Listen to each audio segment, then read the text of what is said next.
हाँ जी, सभी किसान साथियों को राम राम नमस्कार सत श्री अकाल। आज मैं आपको भैंस के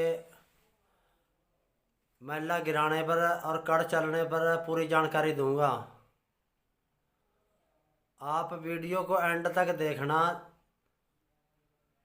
आपको पता चलेगा कि मैला क्यों नहीं गिराता पशु। अगर नहीं गिरा रहा है तो कैसे गिराएगा, आपको तभी पूरी जानकारी मिलेगी जब आप पूरी वीडियो को देखेंगे। बहुत से साथियों को फ़ोन आते हैं कि हमारी भैंस ने मैला नहीं गिराया और कड़ नहीं चली, क्योंकि अलग अलग स्टेट में इसका अलग अलग नाम लेते हैं लोग।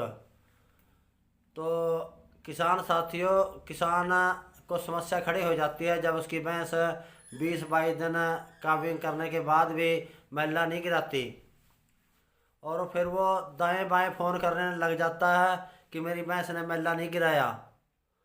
और वो दूध पर तभी चलेगी जब वो मैला गिराएगी, क्योंकि आम धारणा बनी हुई है समाज के अंदर, जब तक मैला नहीं गिराती जब तक दूध पर नहीं चलती। तो किसान साथियों, वीडियो को एंड तक देखेंगे, आपको पूरी जानकारी मिल जाएगी।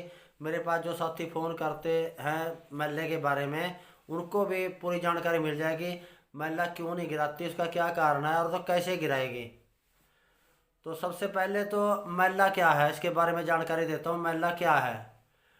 जब पशु काविंग करता है, काविंग करने के 15 से 22 दिन के बीच में दोबारा से बच्चेदानी खुलती है। काविंग के 3-4 दिन के बाद बंद हो जाती है बच्चेदानी पशु की, और 15 से 22 दिन के बीच में दोबारा फिर खुलती है। और जो बच्चेदानी का साइज जिस समय बच्चा पैदा हुआ था बहुत बड़ा था, और फिर 15 से 22 दिन के बीच में या 25 दिन के बीच में बच्चेदानी का साइज आहिस्ता आहिस्ता आहिस्ता करके बिल्कुल छोटा हो जाता है। और फिर बच्चेदानी का मुंह खुलता है, तो फिर बच्चेदानी के अंदर से लिक्विड निकलता है नाभी रंग का, यानी गूढ़े लाल रंग का लिक्विड निकलता है। उसी को मैला चलना कहते हैं। अलग अलग स्टेटों में इसके अलग अलग नाम लेते होंगे, क्योंकि हिंदुस्तान बहुत बड़ा है। पूरी तरह तो मैं जानता भी नहीं कि कहाँ क्या कहते हैं इसको। तो किसानों के अंदर ये धारणा बनी हुई है अगर मैला नहीं गिराएगी तो दूध पर नहीं चलेगी। तो उस समय अगर तो नाभी रंग का निकल रहा है फिर तो कोई बात नहीं है। अगर उसका रंग नाभी निकलने के बाद थोड़ा थोड़ा थोड़ा फिर आहिस्ता आहिस्ता सफ़ेद होना स्टार्ट हो जाए, तो आप समझ जाना किसान साथियों कि बच्चेदानी के अंदर इन्फेक्शन है। यानी बच्चेदानी के इन्फेक्शन मान के आप किसी अच्छे डॉक्टर से सलाह लेके या अच्छे डॉक्टर से ट्रीटमेंट कराइए।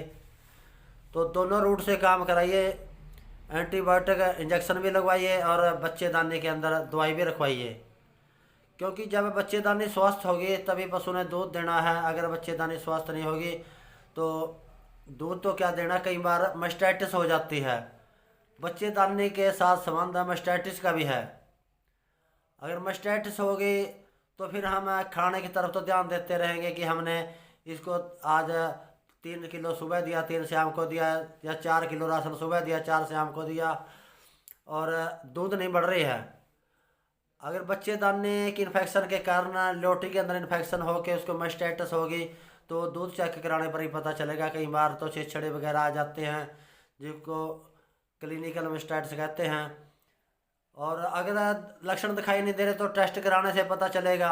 और किसान सोचता रहेगा कि पता नहीं क्या कारण है, मेरी फीड में कमी है या मैं अच्छे से दे नहीं पा रहा हूँ उसको। तो मैला चलने की भी मैं आपको बताता हूँ कि अलग अलग पशु की अलग अलग थ्योरी है। ये जो आपके सामने चोटी नज़र आ रही है, ये चौथी बार काविंग करेगी। पीसी 575 की कटड़ी है ये, यानी अब तो चौथी बार काविंग करेगी।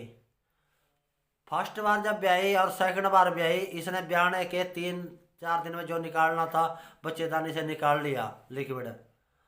और उसके बाद इसने मैला नहीं गिराया। 20-22 दिन बाद कहते हैं, 25 दिन बाद नहीं गिराया, महीने बाद नहीं गिराया। परंतु हमने टेंशन नहीं ली, क्योंकि जो अंदर मटेरियल है वो बाहर का मटेरियल है। जब बच्चा उसके अंदर से निकल गया तो देर सवेर वो बाहर आएगा अगर अंदर रुका हुआ है। और वो 45 दिन बाद फिर ये हीट के अंदर आए बिल्कुल साफ तार लेके। तो आप सोचो किसान साथियों, ये भैंस की थ्योरी अलग है, तो हम कैसे सोचें कि उसका दूध के साथ संबंध है कि मैला गिराए या ना गिराए। हाँ, वो मानते हैं कि बच्चेदानी के अंदर इन्फेक्शन होगी या कुछ भी रुका हुआ है वो अपने आप निकलेगा। आपने किसी भी तरह की टेंशन नहीं लेनी है। अगर काविंग नहीं ना, वो मैला नहीं गिरा रही है, मैला नहीं गिरा रही, तो आपने किसी भी तरह की यानी मन के अंदर शंका नहीं करनी है कि पता नहीं क्या हो जाएगा, और मन के अंदर डर बना रहता है। और ये फिर जब तीसरी बार ब्याई तो उस समय इसको बच्चेदानी का इन्फेक्शन हो गया। फिर पस बन गई, पस बनने के बाद हम दवाई रखते रहे तो 12-13 दिन के अंदर कवर हो गई। उसके बाद इसने मैला फिर नहीं गिराया, और वही 45 दिन बाद हीट में आई। हमने फिर 45 दिन बाद ये लगाई नहीं, क्योंकि दोबारा फिर दवाई रख दी कि छोटा मोटा कोई इन्फेक्शन हो अंदर और ये दोबारा से मैंने ठहरे ना। तो हमने फिर एक बार हीट खाली छोड़ दी 45 दिन वाली। उसके 22 दिन बाद दोबारा फिर हीट में आई, और फिर हमने इसको सीमन रख दिया तो एक गाभन ठहर गई, और चौथी बार काविंग करेगी। यानी पहले 2 बार इसने मैला नहीं गिराया बिल्कुल, वे सीधे 45 दिन बाद हीट में आए और हमने सीमन रखा तो ये प्रेग्नेंट हो गई। फिर बहुत से किसान सोचते हैं कि हमारी भैंस तो ब्याने के 6-6 महीने बाद प्रेग्नेंट होती है, वो बोलती ही नहीं है। उसका क्या कारण है किसान साथियों? सबसे पहले तो जो मैंने फीड बताई थी उसका चोकर का और गुड़ का काढ़ा बताया था, तो आप वैसे ही दीजिए इसको 3-4 दिन। और फिर उसके बाद आपने इसको अपने घर के बना के पौष्टिक खाना, जिसमें 40% अनाज हो, 30% खल हो और 30% छिलके हों, जिसमें नमक हो और मिनरल मिक्सचर हो, मिठा सोडा हो और टॉक्सिन बेंडर हो, सीरा हो। तो ये सारे पदार्थ मिला के आप इसको खिलाएंगे दूध के लिए, तो दूध भी बढ़ेगी, साथ साथ इसके बच्चेदानी भी स्वस्थ रहेगी और अगली प्रेगनेंसी के लिए भी तैयार हो जाएगी। तो सबसे बड़ी विडंबना पता क्या है किसान साथियों? हमारा जो किसान है, कई तो छोटे फार्मर है, किसी के पास 1 पशु है, 2 पशु है। जो बड़े फार्मर हैं वो तो यूनिवर्सिटियों से जुड़े हुए हैं, उनका तो कोई ऐसी दिक्कत नहीं आती। जो छोटा किसान है 2-4 पशुओं वाला, तो वो यूनिवर्सिटी से जुड़ा हुआ नहीं है। और हमारे देश की विडंबना देखो, किसान यूनिवर्सिटी तक जाना नहीं चाहता, और यूनिवर्सिटी के जो वैज्ञानिक हैं किसानों तक आना नहीं चाहते। परंतु बहुत से किसानों वैज्ञानिक हैं जो यूनिवर्सिटी के, वो तो हमने देखे हैं। पंजाब के गुड़वंशु के कई हैं, मेरे नाम तो ध्यान में नहीं है, यूट्यूब के ऊपर अच्छी अच्छी वीडियो डालते हैं, आप उनको देखिए, क्योंकि वो वैज्ञानिक हैं, उन्होंने किताबों से ज्ञान हासिल किया है और प्रैक्टिस के जरिए भी ज्ञान हासिल किया है। वैसे तो यूट्यूब के अंदर बहुत तरह की सलाह दी जाती है, कई बार तो चलो फिट बैठ जाती है, कई बार किसान साथियों नुकसान भी हो जाता है।